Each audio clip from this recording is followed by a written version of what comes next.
Lenora Kincaid gripped the stagecoach rail and forced herself down. Blood slicked her glove, warm and stubborn between her fingers. She kept her chin high while her boots hit the dirt like it didn't hurt. If she fell here, the men hunting her would call it mercy. Before we jump back in, tell us where you're from. If this story moves you, please subscribe. Tomorrow, I have a special story for you.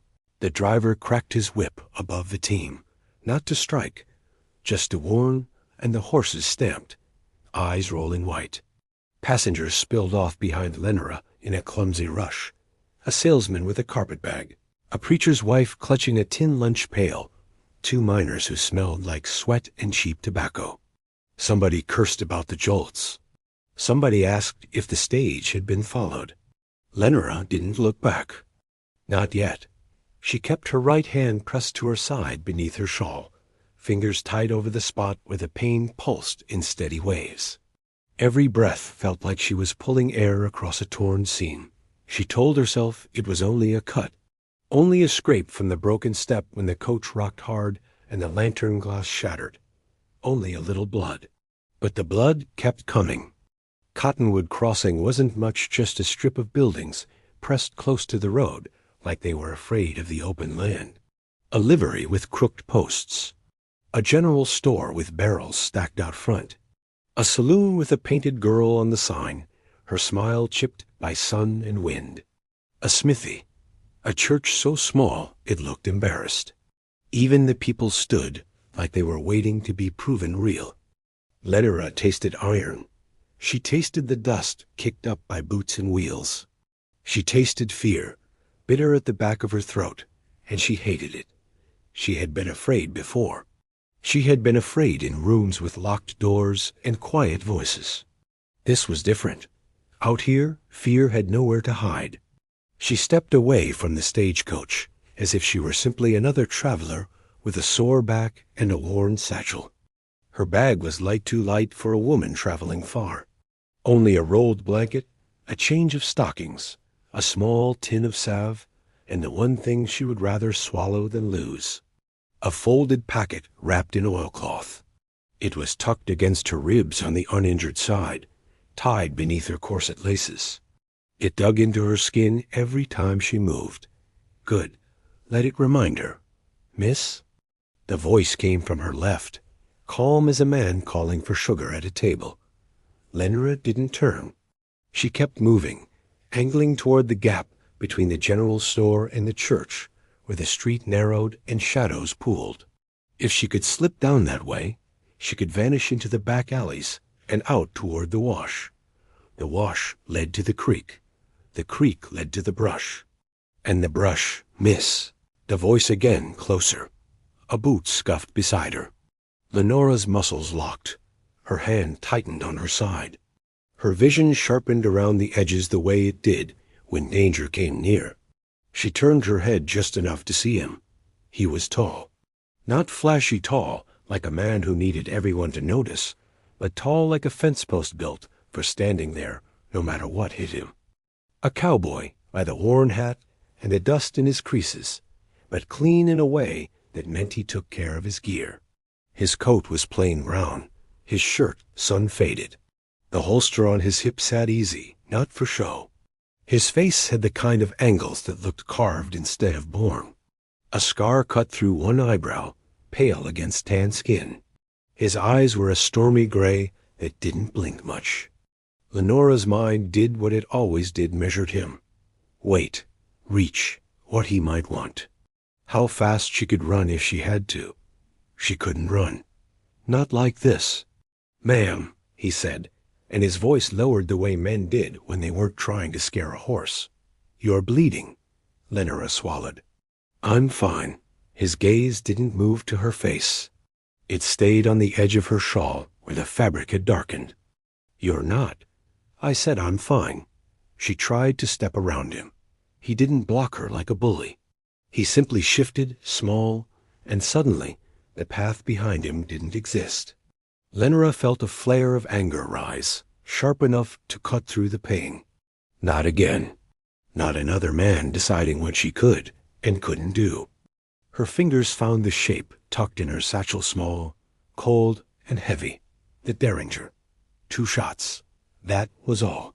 A desperate woman's kind of protection. The cowboy's eyes flicked, just once, to her bag. He saw it. He didn't react. That made her more uneasy than if he'd reached for his own gun. "I'm not asking to take anything from you," he said. "I'm asking if you want help." Help. The word landed like a lie. Help had always come with a price. Lenora forced her voice steady. "I don't know you." "No," he agreed. "You don't. And I'm not interested in being known."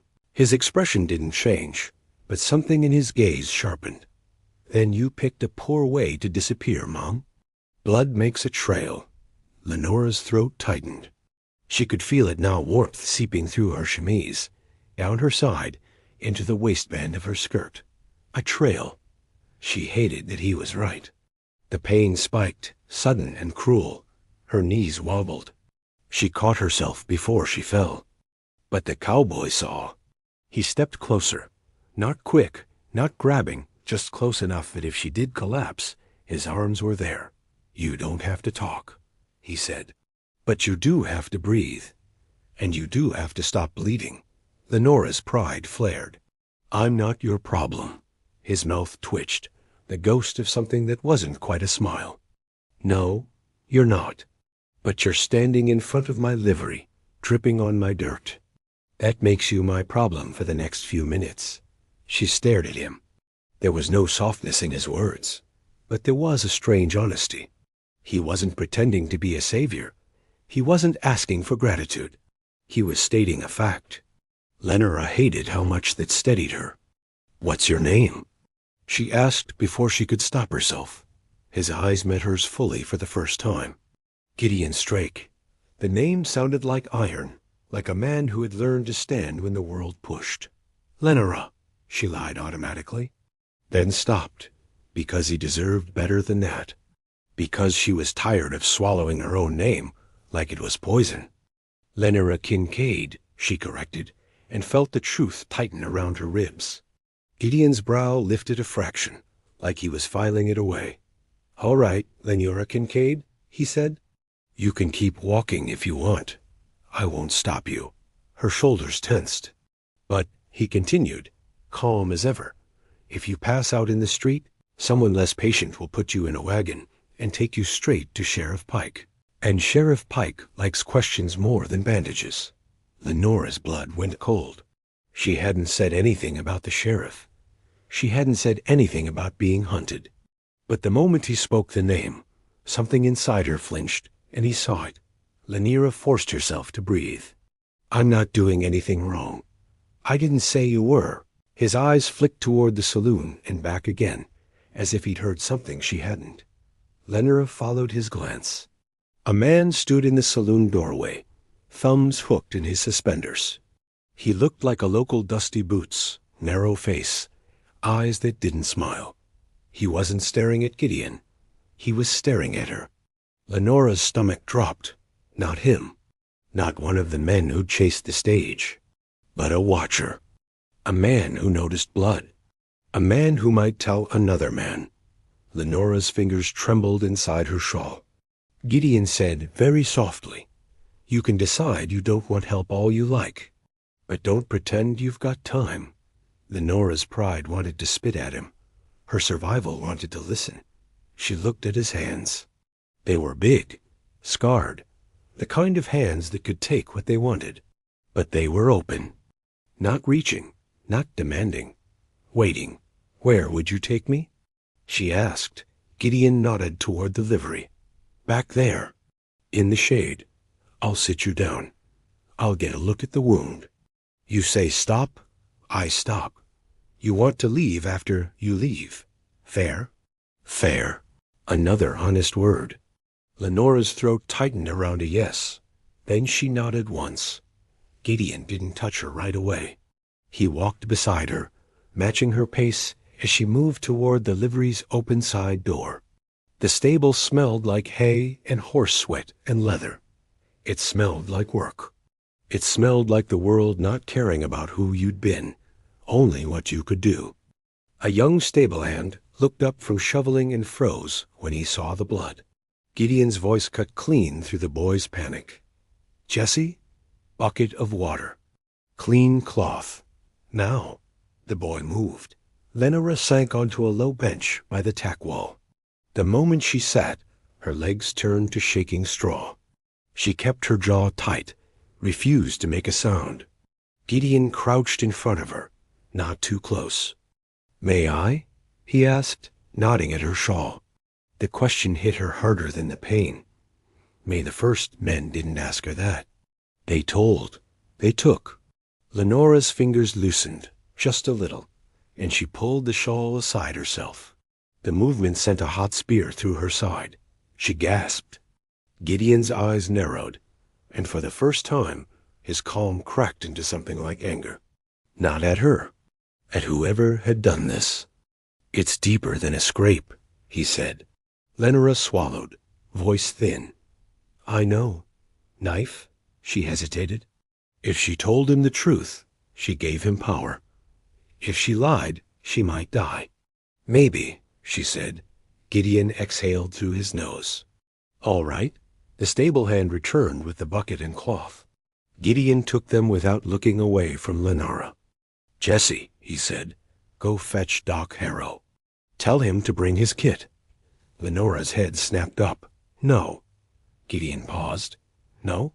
I can't have a doctor." His gaze held hers steady. "That doesn't make sense." "It does if you mind your own business." Gideon's jaw flexed. He didn't argue. He didn't push. He just set the cloth on his knee and asked, "If you can't have a doctor, what do you want?" Lenora hated the tremor in her own voice. "I want to stop bleeding, and I want to leave." "Where?" "Somewhere else." Gideon's eyes flicked again, quick, toward the front of the livery. "You've got men following you." Lenora forced herself to keep her face blank. "Everyone's got someone following them. Even you." Gideon's mouth twitched again, that near smile that never quite arrived. "Fair." He dipped the cloth in the bucket, wrung it out. "May I?" He asked again, this time nodding at the waistband of her skirt. Lenora's cheeks heated, anger and humiliation mixing like wildfire. But he waited. She nodded once. Gideon moved with a kind of careful control that made it clear he'd done hard things without losing his hands to panic. He lifted the edge of her skirt just enough to see the stain and the torn fabric beneath. He didn't linger. He didn't stare. He looked at the wound, and his eyes hardened. It wasn't a clean slice. It was jagged, as if a blade had struck while she twisted, as if someone had grabbed her and she'd fought. Lenora's stomach rolled. Gideon's voice stayed even. "How long since it happened?" Lenora licked her lips. "Not long." That's not an answer. She clenched her fists. "An hour. Maybe 2. He nodded. "All right."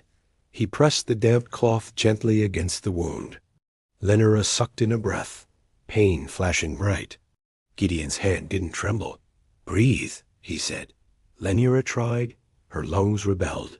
He kept pressure on the cut, eyes watching her face instead of the blood. "Look at me," he said. She didn't want to. She did anyway. His gaze was steady in a way that didn't demand anything but truth. "You're not going to die in my livery," he said. Lenora let out a breath that sounded too much like a laugh and too much like a sob. "That's a strange promise." "It's not a promise," Gideon said. "It's a fact I'm working toward." The stable's front door creaked. Lenora's body went tight as wire. Gideon didn't look up. He lifted one finger, subtle, toward Jesse. The boy froze with the bucket. Bootsteps sounded on the boards outside. Slow, measured, the steps of a man who thought he belonged. A voice called in, loud enough to carry, not quite friendly. "Gideon, you in there?" Gideon's eyes flicked to Lenora. Something unspoken passed between them. Lenora's heart hammered. She tried to push up. The movement tore pain through her side, and the blood surged. Gideon's hand pressed her back down, firm, not rough. He leaned close enough that his words brushed her ear. "Stay," he murmured. "Do you trust me for 10 seconds?" Trust. Lenora almost laughed, but the footsteps were closer, and the man in the saloon doorway was still watching. Lenora nodded, barely. Gideon straightened and called out, "I'm here." A deputy stepped into the livery, hat tipped back, belt heavy with bullets. He had a thin mustache and a face that looked like it enjoyed other people's discomfort. His eyes swept the stable, then landed on Gideon. "Sheriff Pike's looking for a passenger from the stage," the deputy said. "Woman. Said she might be hurt." Lenora's blood turned to ice. Gideon didn't miss the slight hitch in her breath. He didn't look at her. He kept his face calm. "No woman here," Gideon said. The deputy's gaze slid past him, searching. Lenora forced herself to be still. The shadows along the tack wall felt thin as paper. The deputy's eyes caught on Jessie holding the bucket, then on the damp cloth in Gideon's hand. "What's that?" the deputy asked. "Horse threw a shoe," Gideon said easily. "Cut my hand when I grabbed it." He held up his palm. There was blood there. Lenora blinked, startled. Had he cut himself just now? Or had he already been bleeding when she arrived? The deputy leaned closer, suspicious. Gideon didn't move. The deputy sniffed like a hound. "You sure?" Gideon's voice didn't change. "I'm sure." The deputy's eyes narrowed. "Sheriff Pike said she's important." "She might be," Gideon agreed. "But she's not here." The deputy held Gideon's stare for a long moment. Lenora felt the moment stretch like rope. Then the deputy spat on the floor. "Fine," he said. "But if you see her, you send her to the office. Sheriff's got questions." Gideon nodded once. "If I see her," the deputy turned to leave. At the doorway, he paused and glanced back. His gaze skimmed the shadow where Lenora sat. Lenora's lungs froze. But Gideon stepped sideways, a small shift, and blocked the line of sight. The deputy's eyes met Gideon's again. Something passed between them, recognition, maybe. A warning. The deputy left. The door creaked shut. For 3 heartbeats, no one moved. Then Lenora's body shook, the adrenaline breaking loose. Gideon crouched again, eyes hard now. "What did you do?" Lenora's jaw clenched. "Nothing. That deputy didn't come in here for nothing. I didn't ask him to." Gideon's stare cut deep. "Sheriff Pike doesn't chase women for sport." Lenora laughed once, sharp and empty. "You'd be surprised what men do for sport." Gideon's jaw flexed. He pressed the cloth to her wound again. Blood soaked through. Lenora swallowed, tasting panic. "I'm leaving," she said. Gideon's eyes didn't soften. "Not if you want to keep living." "I don't need you telling me." "You need someone telling you," Gideon snapped, and the sudden edge in his voice startled even him. He breathed, controlled himself. When he spoke again, he was quieter. "You need someone who's not afraid to say what's true. You're bleeding too much to walk 10 yards, let alone disappear." Lenora's pride flared. "I've disappeared before." "And how'd that work out?" The question hit a nerve. Lenora's throat tightened. She looked away. Gideon watched her for a moment, then said, "Tell me what you want. Not what you think you should want. What do you want right now?" Lenora's voice came out raw. "I want to be safe." Gideon nodded like he'd expected that answer.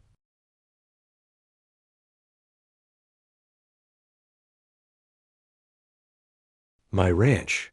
"No." "Yes," Gideon said, and there was no cruelty in it, only certainty. "Sheriff Pike won't look for you on my land. Not without thinking twice." Lenora stared. "Why would he think twice?" Gideon's gaze sharpened. "Because it's mine." That was arrogance. Or it was a man speaking from experience. Lenora's mind raced. His ranch meant isolation. His ranch meant being alone with him. She'd sworn she wouldn't be alone with a man again unless she had a weapon and a plan. She had a weapon. Her plan was bleeding out. "Why?" she demanded. "Why help me?" Gideon's expression didn't shift into some noble tale.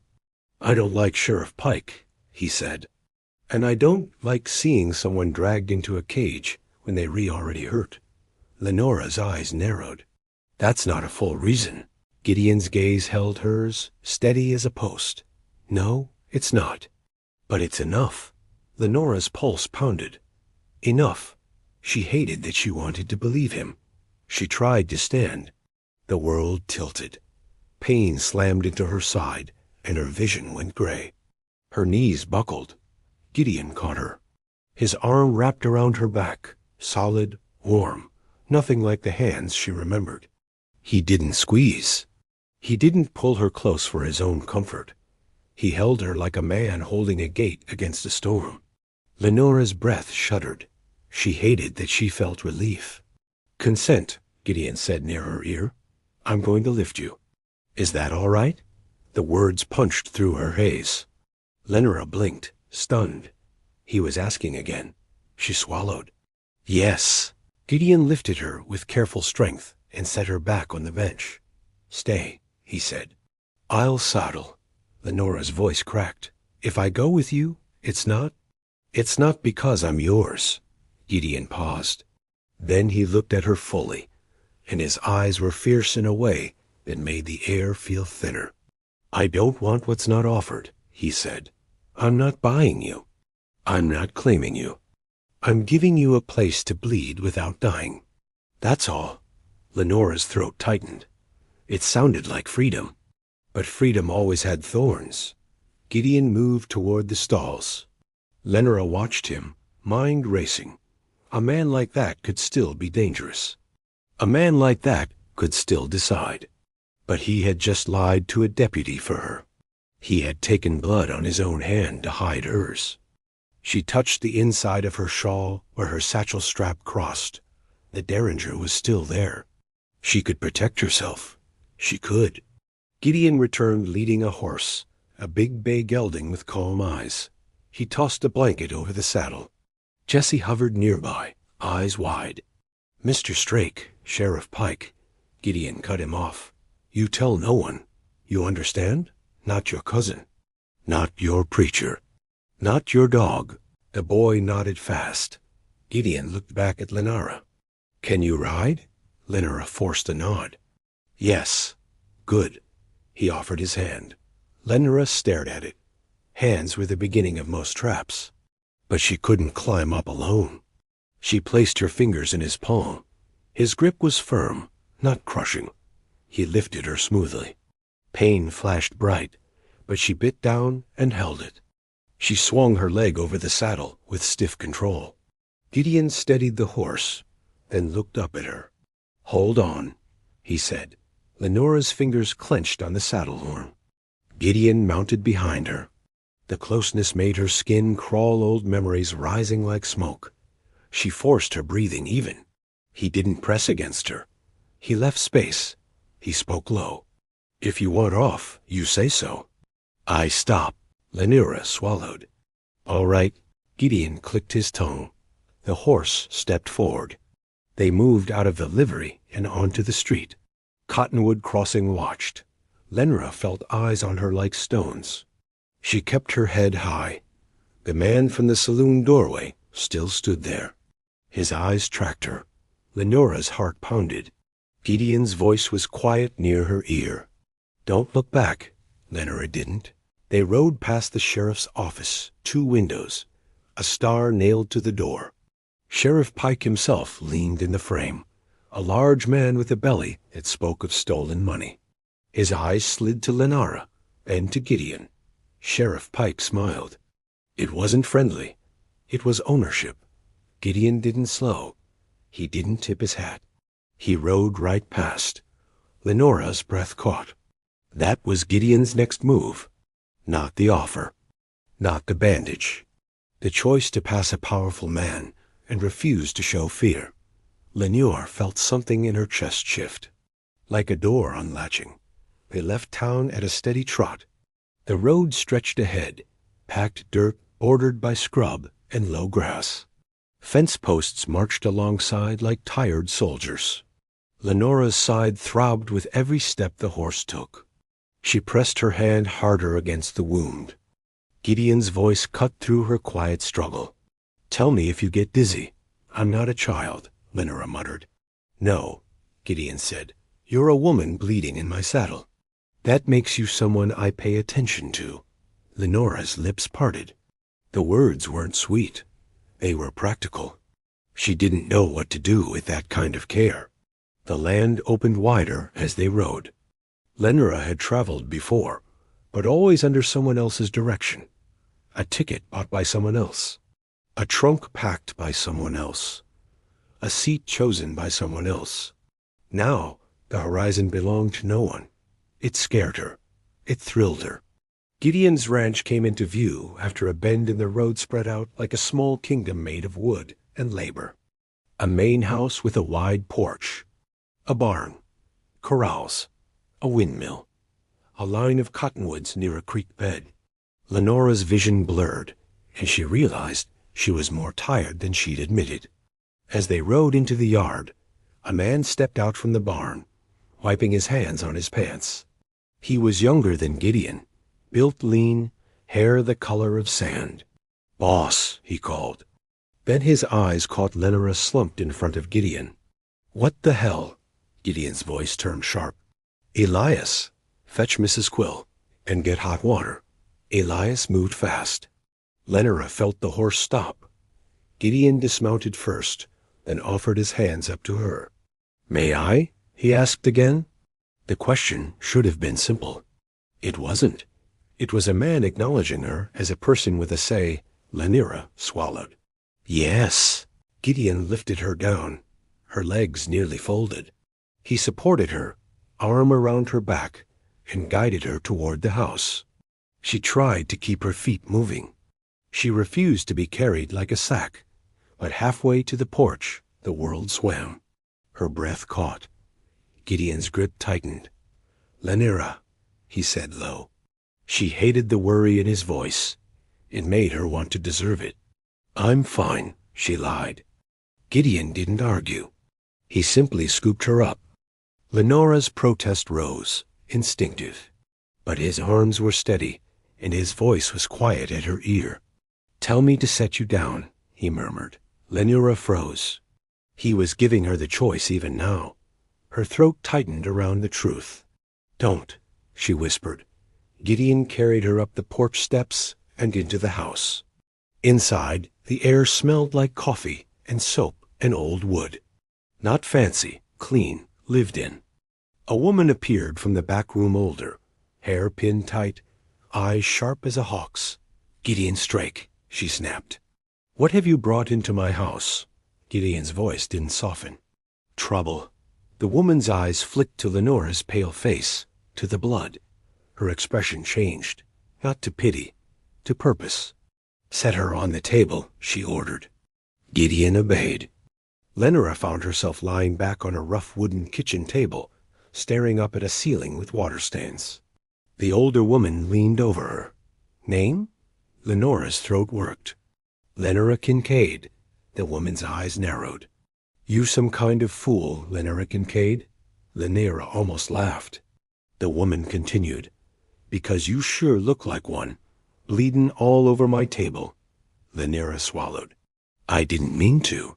"Meaning don't stop blood," the woman said briskly. "Mrs. Quill, you listen to me, girl. I don't care what you ran from. I don't care what you stole. I don't care if the devil himself is behind you. Right now, you breathe, and you don't move unless I tell you." Lenora blinked. It was the most honest comfort she'd ever heard. Gideon stood at the edge of the room, arms crossed, jaw tight. Mrs. Quill snapped at him without turning. "Boil the water." Gideon moved. Lenora tried to push up. Mrs. Quill's hand pressed her shoulder. "Ah, no, you don't get heroic." Lenora's eyes burned. "I'm not trying to—" "You're trying to stay in control," Mrs. Quill said, and her tone softened, just a sliver. "I get it. But you can't control blood." Lenora's breath hitched. She stared at the woman, stunned by the blunt understanding. Mrs. Quill cut the laces of Lenora's bodice with scissors, quick and efficient. Lenora flinched as air hit her skin. Gideon's voice came from the stove. "Do you want me to leave?" The question startled Lenora. He wasn't asking Mrs. Quill. He was asking her. Lenora swallowed, heat rising in her cheeks. I don't care," she lied. Mrs. Quill clicked her tongue. "That's a lie I've heard too many times." Lenora's eyes flashed. "It's not." Mrs. Quill met her gaze. "Then answer him straight." Lenora's throat tightened. She hated that her voice shook. "Yes. Leave." Gideon didn't take offense. He nodded once. "All right." He stepped out. The door shut. Lenora let out a breath she didn't realize she'd been holding. Mrs. Quill leaned closer. "There? See? You can still choose." Lenora's eyes stung. Mrs. Quill cleaned the wound with boiled water and a cloth. The pain was brutal, bright, but it was the clean kind pain that meant healing, not harm. Lenora bit her lip until she tasted blood. Mrs. Quill's hands didn't hesitate. "Knife cut," she muttered. "Not clean." "You fought." Lenora stared at the ceiling. Mrs. Quill's voice sharpened. "If you did something stupid, now's the time to tell Gideon." "Not me. Men like him don't like surprises." Lenora swallowed. "You don't know him," Mrs. Quill snorted. "I've watched Gideon Strake for 8 years. I know his back better than anyone. I know where he carries his anger and where he keeps his mercy." Lenora's throat tightened. Why would he have mercy? Mrs. Quill's eyes flicked toward the door. Because he had to learn the hard way what it costs to have none. Lenora wanted to ask more. But the woman pressed a needle through skin, and Lenora's world narrowed to pain and breath. She didn't scream. She refused. When Mrs. Quill finished, she tied off the thread and sat back, wiping her hands. "There," she said. "You'll live if you don't do anything foolish." Lenora swallowed. "That depends on who's asking." Mrs. Quill barked a laugh. "That's the first sensible thing you've said." The door opened. Gideon stepped back in. Lenora's shoulders tensed. He stopped short when he saw her bodice loosened, her skin exposed. His eyes dropped to the floor immediately. He turned his back. "Are you done?" he asked Mrs. Quill. Mrs. Quill rolled her eyes. "You can face her, Gideon." "She ain't naked." Gideon stayed turned away. "She asked me to leave." "I'm not walking back in and staring." Lenora blinked. Her throat tightened. Mrs. Quill huffed. "Fine. Be stubborn." "I sewed her up. She needs rest." "And she needs food." Gideon nodded. "Thank you." Mrs. Quill's voice went pointed. "And you need to use your head. Sheriff Pike will come sniffing." Gideon's shoulders tightened. Lenora sat up carefully, wincing. The room swayed, but not as much now. Gideon finally turned, eyes going to her face, not her body. "What did you do, Lenora?" he asked again. Lenora's hands clenched in her lap. She could lie. She was good at lying. Lying had kept her alive. But Gideon had already risked himself for her. Mrs. Quill hovered like a guard dog, watching. Lenora swallowed. "I have something," she said. Gideon's gaze sharpened. "What?" "A paper," Lenora said. Not just a paper. A record. Names. Money. It belongs to men who don't like daylight." Gideon's expression didn't shift into disbelief. It shifted into calculation. "Who?" he asked. Lenora's mouth went dry. She thought of the stagecoach jolting, of gunshots cracking, of a man's laugh behind her. She whispered, "Sheriff Pike." Silence hit the room like a fist. Mrs. Quill swore. Gideon's eyes turned to steel. "You accusing him?" Gideon asked. Lenora lifted her chin. "I'm not accusing. I'm telling." Gideon stared at her for a long moment. Lenora felt naked under that gaze in a different way. Then Gideon said, "Why, you got it." Lenora's voice came out thin. "Because I was hired to sing at a private game in Redwood Hollow. Mrs. Quill's brow lifted. Singer? Lenora's cheeks burned. Piano. Voice. Traveling show sometimes. It paid. It kept me moving. Gideon's gaze stayed steady. And Lenora swallowed. And I heard things. Men drunk on money and cruelty. They left a ledger on the table like it was nothing. Like no one who mattered could read. Gideon's jaw tightened. You can read. Lenora's fingers clenched. I can. Mrs. Quill's eyes narrowed. So you took it. Lenora nodded once. I took it. Gideon's voice was low. Why? Lenora's chest tightened. Because she had been powerless. Because she had watched girls get bought. Because she had watched men laugh. Because she had decided she was done being the thing that happened to. She swallowed hard. Because I'm tired of men like him thinking they own the world. Gideon stared. Then he said quietly, That ledger will get you killed. Lenora met his gaze. It already tried. Gideon's eyes flicked to her bandaged side. He didn't ask for details. He didn't need them. He exhaled slowly. Where is it? He asked. Lenora's hand went to her ribs, instinct protective. Gideon watched the movement. He held up a hand, palm open. I'm not taking it from you. I'm asking so we can decide what to do. Decide. Another word with room in it. Lenora's throat tightened. It's on me. Gideon nodded. Keep it there. Don't show it to anyone. Lenora's eyes narrowed. Not even you? Gideon's mouth tightened into something like respect. Especially not me. If I can truthfully say I haven't seen it, Pike can't squeeze it out of me. Lenora blinked. That was strategy. Quiet, solid strategy. It felt like standing next to a rock in a river. Mrs. Quill crossed her arms. And what's your plan, Gideon Strake? Gideon's eyes stayed on Lenora. My plan is to keep her alive through tonight. Lenora's heart hammered. He said it like a vow. Mrs. Quill snorted. That's not a plan. That's a hope. Gideon's gaze shifted to the window, to the yard beyond. Elias, he called. Footsteps pounded on the porch. Elias poked his head in. Yeah? Gideon's voice turned hard.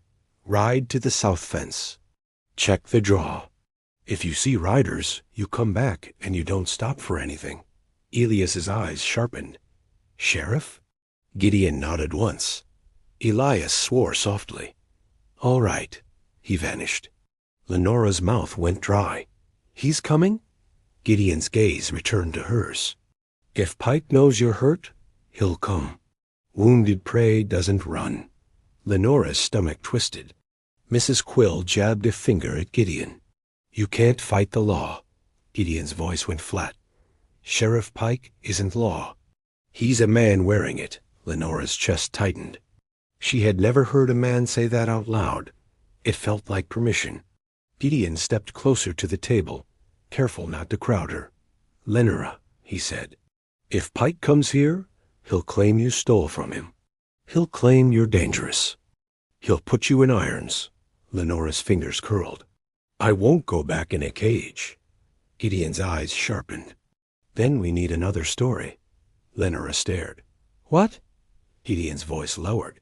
Pike can't take what he thinks belongs to me. The words hit Lenora like a slap.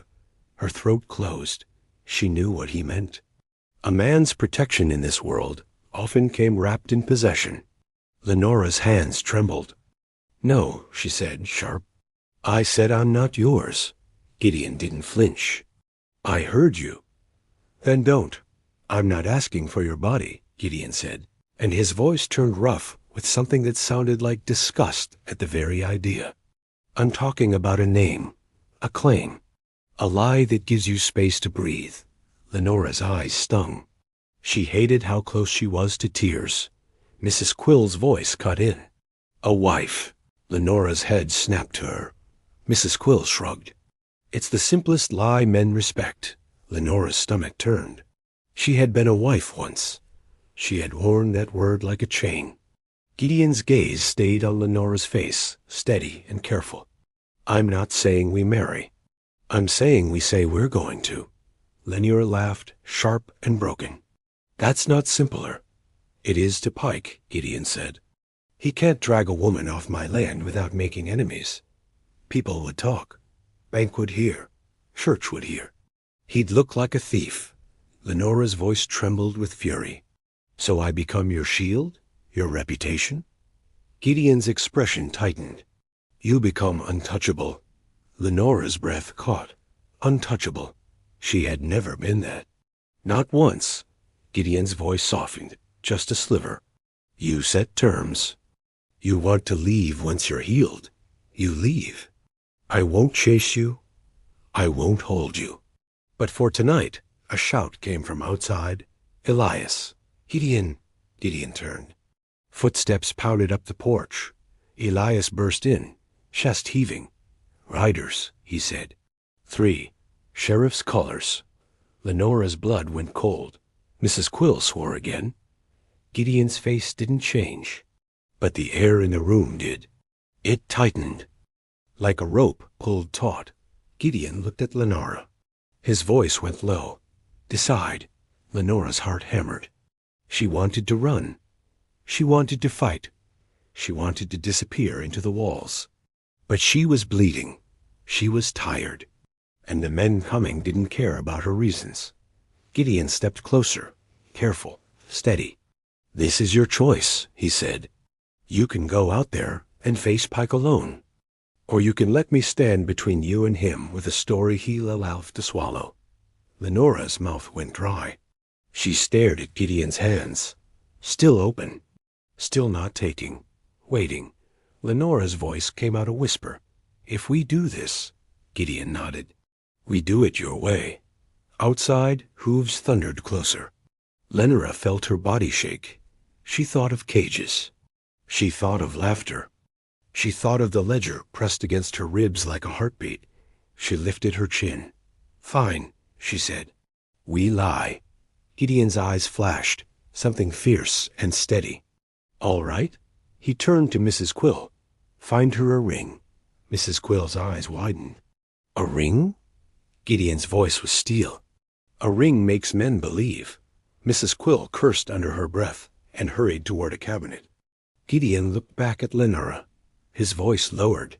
Last chance, he said. You say no. I won't do it. Lenora's throat tightened. She wanted to say no. She wanted to say no so badly it burned. But the hooves were in the yard now. She whispered, Yes. Gideon nodded once. The front door rattled with a heavy knock. Then Sheriff Pike's voice boomed through the house. Gideon Strake, open up. I'm here on lawful business. Lenora's pulse pounded. Mrs. Quill shoved a plain gold band into Lenora's palm. It was warm from being hidden. Lenora stared at it. A circle, a promise, a lie. Gideon's eyes met hers, steady, fierce. Put it on, he said. Lenora's fingers trembled. She slid the ring onto her hand. It fit, like it had been waiting. The knock came again, harder. Gideon. Gideon moved to the door. Lenora's breath hitched. He paused, hand on the latch, and looked back at her one last time. Not demanding, not claiming. Asking without words if she was ready. Lenora lifted her chin. Ready? Gideon opened the door. Sheriff Pike filled the frame with his bulk and his grin. His eyes went straight to Lenora's hand, to the ring. His smile faltered. Then his gaze lifted to her face, and something dark and hungry settled behind his eyes. Well now, Sheriff Pike drawled. Looks like you brought yourself home, miss. Lenora's blood turned to ice, because he knew. Even with the ring, even with Gideon standing there like a wall, Sheriff Pike knew exactly who she was, and he'd come anyway. This story took us a long time. If you like it, subscribe. Now back to the story. Sheriff Pike filled the doorway like he owned the hinges. His eyes went straight to Lenora's hand, to the ring. The grin slipped. Well now, Pike drawled. Looks like you brought yourself home, miss. Lenora's pulse slammed against her stitches. Gideon stood in the threshold, broad shoulders blocking most of Pike's view, but the sheriff's gaze slid around him anyway, searching, claiming. "State your business," Gideon said. Pike smiled like he enjoyed being told no. "Sheriff's business. I'm searching for a passenger from the stage. A woman, hurt, might be carrying something that belongs to me." "You got a warrant?" Gideon asked. Pike's jaw tightened. "Don't need one to ask questions." "You do to step inside," Gideon said, voice flat as stone. "And you don't ask questions of my fiancée on my porch." The word hit Lenora like a brand and a shield at the same time. Pike's eyebrows lifted. "Fiancée?" Gideon didn't blink. "We're getting married." Behind Lenora, Mrs. Quill made a satisfied little sound. Elias hovered near the back hall, like a man ready to bolt. Pike let his gaze linger on the ring again, then dragged it up to Lenora's face. Recognition flickered brief, ugly. "Lenora Kincaid," Pike said, like he'd already tasted the name. "You're the singer from Redwood Hollow." Lenora forced her voice steady. "I'm not singing for you, Sheriff," Pike chuckled. "A shame. Men appreciate a pretty voice." Gideon's tone sharpened. "Close your mouth, Pike. It's making the whole porch stink." For a heartbeat, the air held its breath. Pike's deputies waited in the yard, hands loose near their holsters, watching Gideon for permission to hate him out loud. Pike's smile thinned. "You always did like standing in front of women." "I like standing in front of men like you," Gideon answered. Pike's gaze turned colder. He lifted a folded paper from his coat and waved it like it was holy. "Complaint. Signed. Witnessed. Says Lenora Kincaid stole property from a private game. Property belonging to me." Lenora's stomach clenched. He was already shaping the story thief, not witness. Gideon didn't flinch. "That ain't a warrant." "It's enough to bring her in," Pike said. "To your office," Gideon said, "where you can lock the door." Pike's eyes glittered. "If she's innocent, she'll walk out." Lenora nearly laughed. Innocent women didn't walk out of rooms where men like Pike had power. She lifted her chin and met his stare.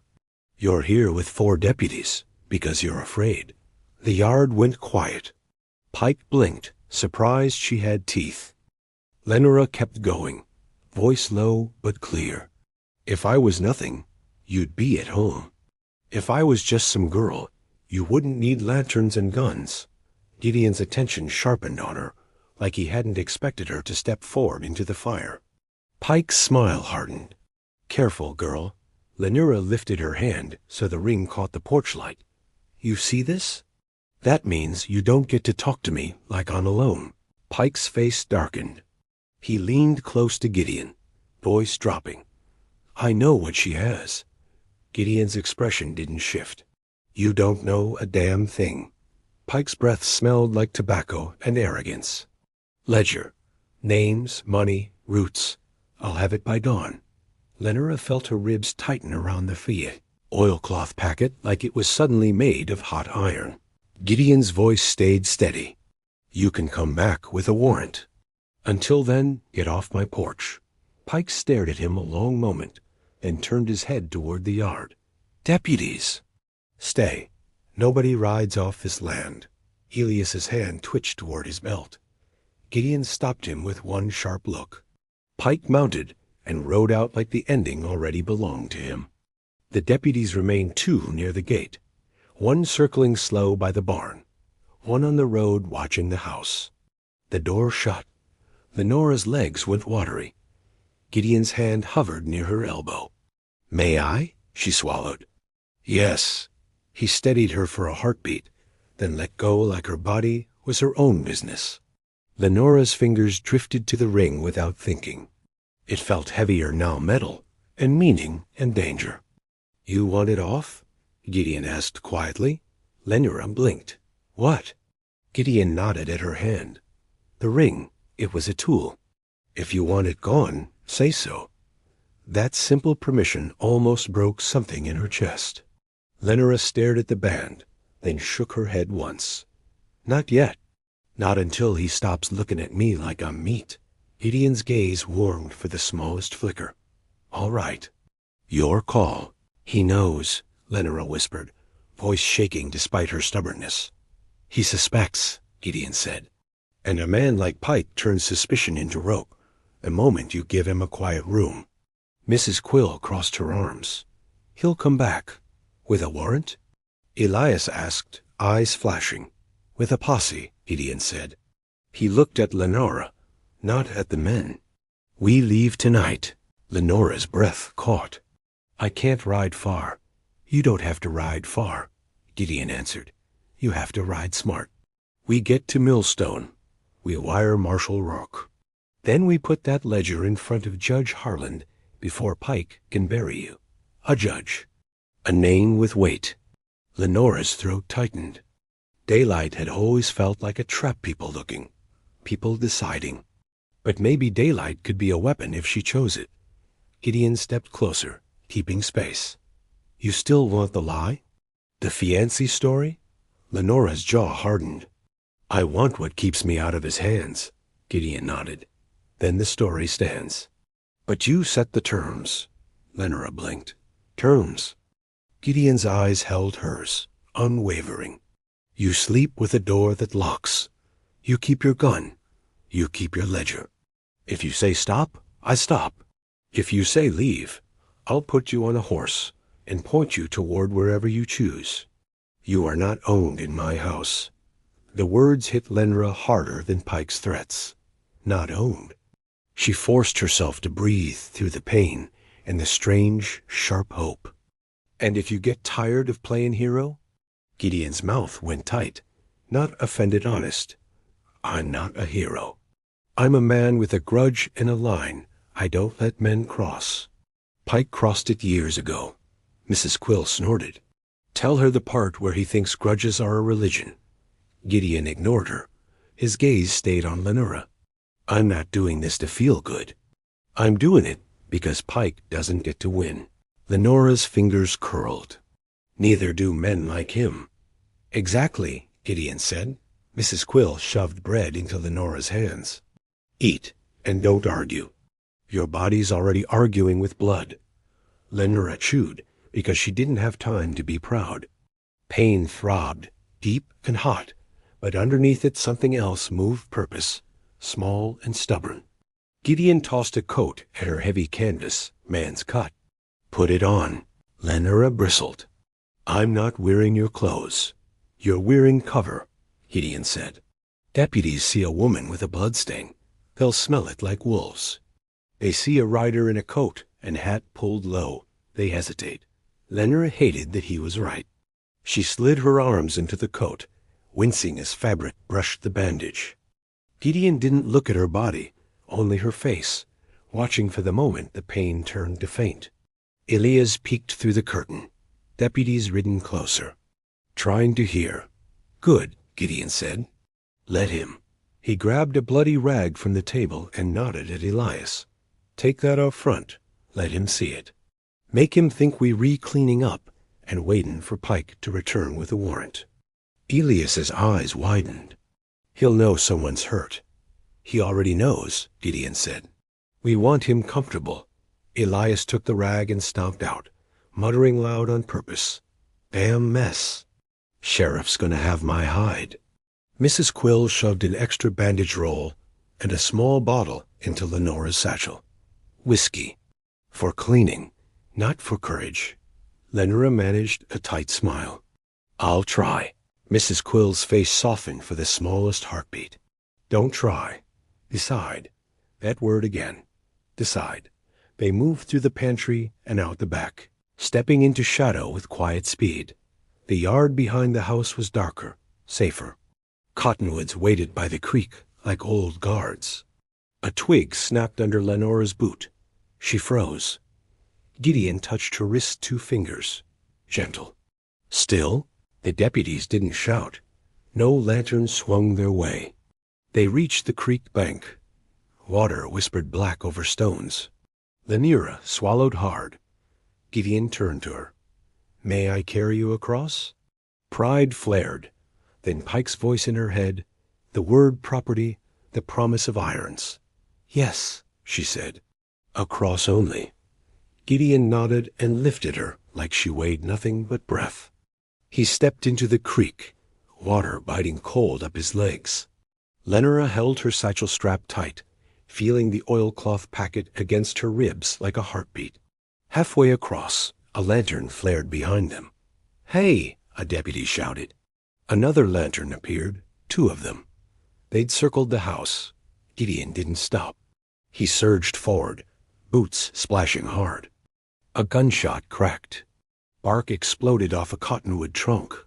Lenora's fingers found the derringer under her shawl, cold and familiar.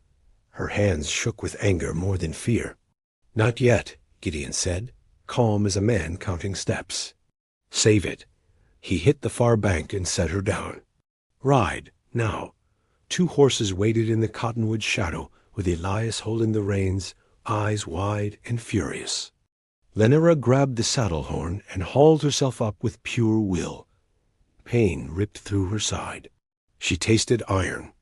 Gideon mounted the second horse and rode between Lenora and the creek like a moving wall. "Still your choice?" he called. Lantern light bobbed closer. Hooves splashed water. Lenora lifted her chin. "Yes." "Then don't flinch," Gideon said, and kicked his horse forward.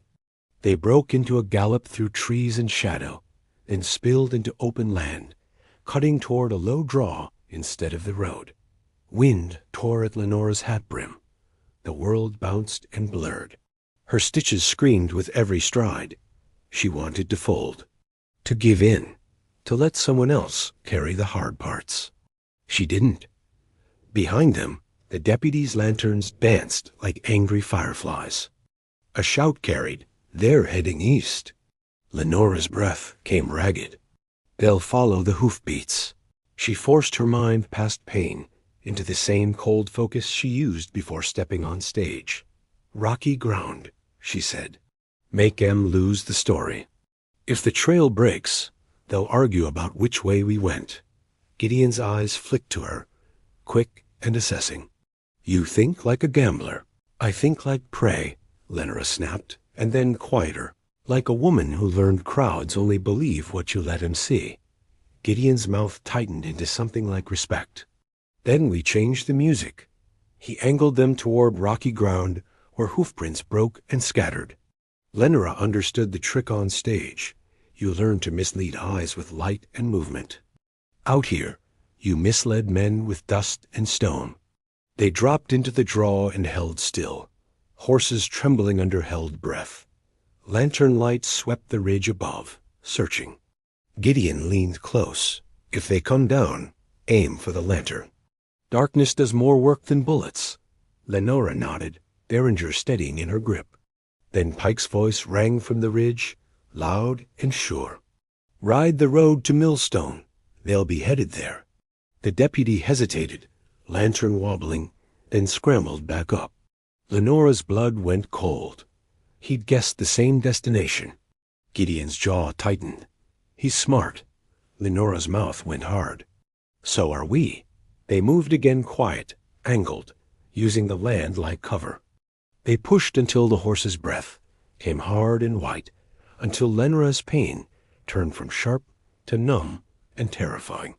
Twice Gideon asked, "Do we stop?" Twice Lenora shook her head. "Not until I'm in front of someone Pike can't buy." Near midnight, they crouched in the lee of a low rise, while Elias gave the horses water from a canteen. Lenora leaned against a rock, shaking. She pressed her hand to the bandage and felt wet warmth. "Damn it," she whispered. Gideon crouched beside her, keeping space. "May I look?" Lenora swallowed. "Yes." He inspected the bandage with quick care. "You're seeping, not burst. But you need tighter wrap." Lenora tightened the cloth herself, fingers clumsy. Gideon held the lantern low, eyes on her hands, not her skin. "You took that ledger because you wanted revenge?" Gideon asked quietly. Lenora's throat tightened. "I took it because I'm tired of being decoration in rooms where men decide who gets hurt." Gideon's gaze lifted to her face, steady. "Then you'll speak to the judge." Lenora swallowed. "What if I freeze?" "Then you unfreeze," Gideon said simply. And if you can't, I'll stand there until you do. But it has to come from you." Millstone's lights finally appeared as a smear of lantern glow before dawn. Lenora's eyes burned with exhaustion, but the sight of a town that wasn't Pike's tightened her spine. The telegraph office was open, a tired man behind the counter, looking up with suspicion and fear. Gideon dismounted. "Need a wire sent?" "No." The operator's eyes slid to Lenora's bloodstain. "If this is about Sheriff Pike—" He glanced toward the window like Pike might already be standing there, listening to the clicks. "Pike pays for this line," the operator whispered.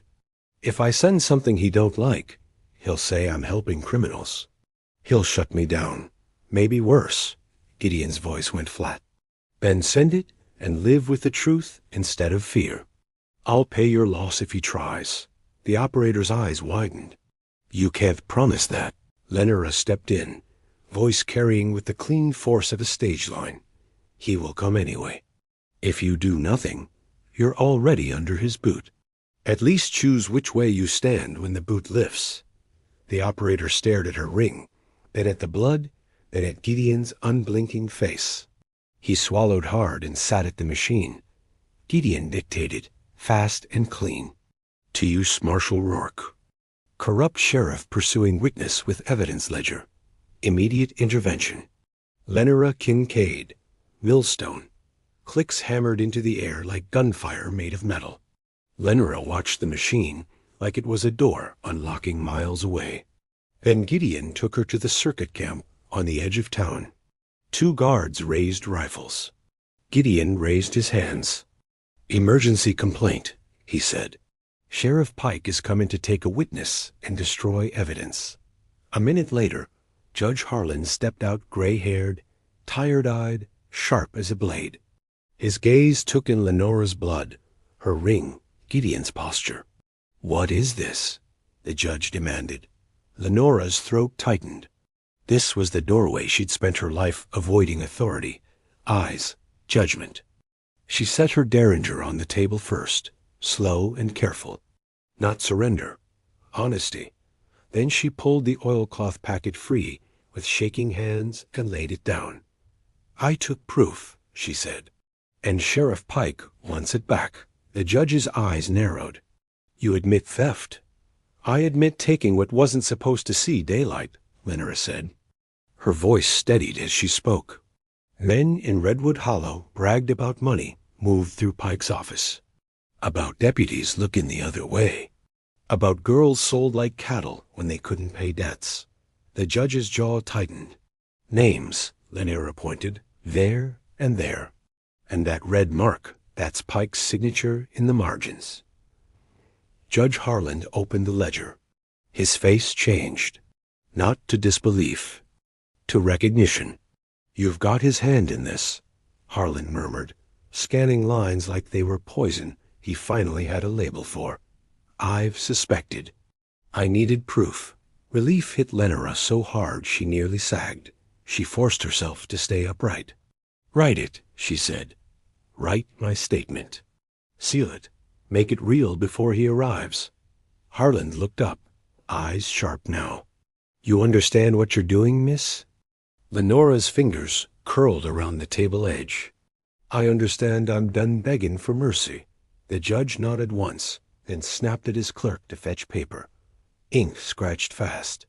Lenora spoke, and the words came out like a song she'd been rehearsing her whole life without knowing it. She told the truth. And the truth, in the open, sounded like a weapon. Outside the camp, hooves thundered on the road many, fast. Elias's head snapped toward the sound. "Boss!" Gideon's hand went to his holster. Judge Harlan's jaw set. "Guards, lanterns, rifles. Bring me my seal." Lanterns flared. Men moved. The camp woke like a nest stirred. Lenora kept her palm on the ledger, claiming it with the only power she had, truth in daylight. Then Sheriff Pike rode into the camp circle with 6 men behind him, face set into an ugly certainty. He dismounted and strode forward like he expected the judge to step aside. "Your Honor," Pike called, voice loud with rehearsed respect. "I'm here to collect a thief." Judge Harlan stepped out, holding Lenora's signed statement in one hand and his seal in the other. "Sheriff Pike, you're here without invitation." Pike's smile flashed. "Law don't need an invitation.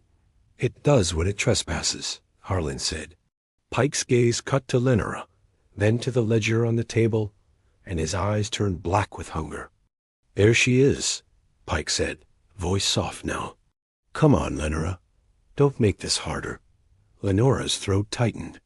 This was the moment where she usually folded, where she usually let the world decide. She stepped forward instead, bandage pulling, pain biting, and looked him dead in the eye. "No," she said. The word didn't crack. It landed like a gavel. For a beat, even the horses seemed to listen. Pike's face twitched. "You forget your place." Lenora's fingers slid into her coat pocket and wrapped around the Derringer's grip again. "Steady now." "My place," she said, "is right here where people can see you." Pike's hand moved toward his gun. Gideon shifted, blocking the line between Pike and Lenora without touching her. Judge Harlan raised the sealed paper. "Sheriff Pike, I'm ordering you to stand down while this court reviews this sworn statement and secures the ledger as evidence." Pike's laugh came out dry. "A singer's scribble ain't law. It's testimony," Harlan snapped. "And if you touch her, you answer to me, and to the marshal I just summoned." Pike's eyes flicked, quick, to the telegraph runner at the edge of the camp, then back to Lenora, and the feral certainty returned. "Marshal or no marshal," Pike said softly, "I'm not losing what's mine." He drew his gun. Lenora drew hers. 2 barrels lifted in the lantern, light, and in the heartbeat before either man decided to fire. Lenora realized her life had already changed. Because she wasn't begging anymore. She was aiming. 2 more great stories are next. Don't miss them. Subscribe and turn on notifications.